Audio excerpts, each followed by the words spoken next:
৮৪ minute পর্যন্ত ১-০ গোলে পিছিয়ে ছিল লিওনেল স্কালোনির দল। তখন মনে হচ্ছিল ১৯৬৬ সালের পর আবারও বিশ্বকাপের ফাইনালে ওঠার স্বপ্ন পূরণ হতে যাচ্ছে থ্রি লায়ন্সদের। কিন্তু মাত্র ৭ মিনিটেই ফুটবল বিশ্ব দেখলো আরেকটি অবিশ্বাস্য আর্জেন্টাইন প্রত্যাবর্তন। ৮৫ মিনিটে এনজো ফার্নান্দেজের দুর্দান্ত গোল আর যোগ করা সময় লাউতারো মার্টিনেজের হেড, দুই গোলেই অ্যাসিস্ট করেন লিওনেল মেসি। ২-১ ব্যবধানে জয় নিয়ে টানা দ্বিতীয়বারের মতো বিশ্বকাপের ফাইনালে উঠে যায় বর্তমান বিশ্ব চ্যাম্পিয়নরা। এই জয়ের পর বদলে যায় আলোচনার শুরু, কারণ চলতি বিশ্বকাপের শুরু থেকেই আর্জেন্টিনাকে ঘিরে বিতর্ক যেন পিছুই ছাড়ছে না। কখনো আলজেরিয়ার বিপক্ষে লিওনেল মেসির ট্যাকল নিয়ে প্রশ্ন, কখনো মিশরের বিপক্ষে ভিএআর এর বিতর্কিত সিদ্ধান্ত।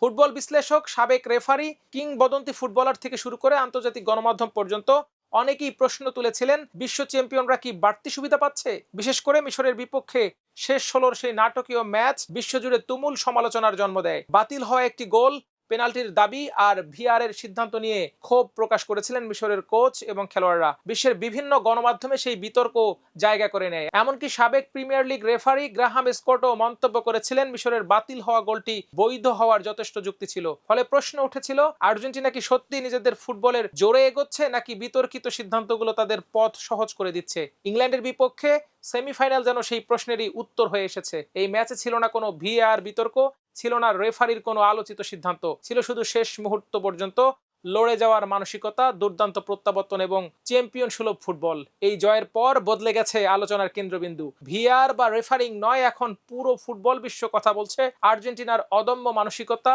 শেষ পর্যন্ত লড়ে যাওয়ার বিশ্বাস এবং মেসির অসাধারণ নেতৃত্ব নিয়ে। সবচেয়ে গুরুত্বপূর্ণ বিষয় হলো এবার প্রশংসা এসেছে ইংল্যান্ড থেকেই। দ্য গার্ডিয়ান লিখেছে, Argentina break, England hearts. Sky Sports শিরোনাম করেছে, আর্জেন্টিনার slate show break England hearts to in the world cup dream. BBC একে বলছে ইংল্যান্ডের যন্ত্রণাদায়ক বিদায়। Daily Mail, Daily Express, the Mirror এবং ডেইলি স্টার, প্রায় সব ব্রিটিশ গণমাধ্যমে ইংল্যান্ডের হতাশার পাশাপাশি আর্জেন্টিনার অসাধারণ প্রত্যাবর্তনের প্রশংসা করেছে। কেউ লিখেছে হার্ট ব্রেক ইন আটলান্টা, আবার কেউ লিখেছে শাটার্ড।